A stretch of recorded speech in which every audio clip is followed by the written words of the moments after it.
நம்ம எல்லார் தலைமையிலையும் 1,32,000 கோடி கடன். நினைச்சு பாருங்க, 2021 தமிழகத்தின் மேல இருந்த கடன் 4.5 லட்சம் ரூபாய்ங்க. ஆனா இப்போ தமிழகத்தின் மேல இருக்கிற கடன் 10,62,000 கோடிக்கு மேல. அப்போ இந்த வரலாற்றிலேயே சிறப்பு அப்படின்னே திராவிட முன்னேற்ற கழகத்தை சொல்லலாம்னா, அதிகமா கடன் வாங்கினதுக்காக சொல்லலாம். அந்த கடனை தமிழக மக்கள் தலைமையில வச்சது சொல்லலாம். நீங்க எல்லாரும் யோசிக்கணும், இந்த 5,000 ரூபாய் கொடுத்தது எங்களுக்கு ஸ்கூல் ஃபீஸ் கட்டணும், நாங்க அது பண்ணோம் இது பண்ணோம், மல்லிகை சாமான் ஒரு வாங்கி போட்டோம் அப்படின்னு சொல்றீங்களே, இது எல்லாத்தோடைய விலைவாசி உயர்வுக்கான காரணம் இந்த ஆட்சி தான் அப்படிங்கறத ஞாபகம் வச்சுக்கோங்க. உங்களுக்கு உங்க முன்னாடியே இந்த 5,000 ரூபாய் கொடுக்குற மாதிரி கொடுக்குறாங்க, ஆனா பின்னாடி இன்டைரக்டா பல வழிகள்ல அதை நம்ம கிட்ட தான் வாங்கிட்டு இருக்காங்க. அந்த 5,000 ரூபாய் இப்படி கொடுத்து இப்படி வாங்குறாங்கிறத நம்ம புரிஞ்சுக்கணும்.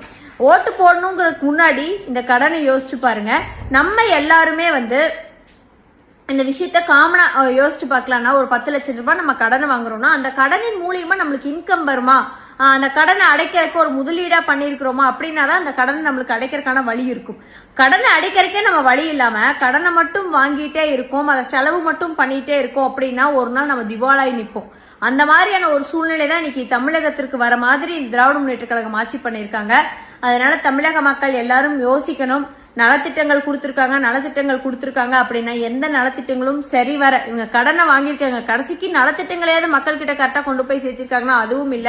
விடியல் பயணம் அப்படின்னு சொன்னாங்க பேருந்துகள் எல்லாமே, ஆனா பேருந்து எப்படி இருக்கு அப்படிங்கறது நம்ம எல்லாருக்கும் தெரியும். அதே மாதிரிதான் பல விஷயங்களை நம்ம சொல்லலாம். விடுதிகள் கட்டி கொடுத்தோம் அப்படிங்கிறாங்க, அது மத்திய அரசாங்கத்தினுடைய திட்டம். அவங்க மத்திய அரசாங்கத்தினுடைய திட்டங்களையே பல திட்டங்களை ஸ்டிக்கர் ஒட்டி நாங்க தான் பண்ணோம் அப்படின்னு சொல்லிட்டு இருக்காங்க. அந்த மாதிரி பல விஷயங்கள் இருக்கு. மக்கள் எல்லாரும் யோசிக்கணும். நம்ம எல்லாரும் மேலேயும் 1,32,000 ரூபாய் கடன் இருக்கு அப்படிங்கறதையும் யோசிங்க. கிட்டத்தட்ட 5 லட்சம் கோடி அதிகமா கடனை வாங்கியிருக்காங்க அப்படிங்கறதையும் யோசிங்க. நன்றி, வணக்கம்.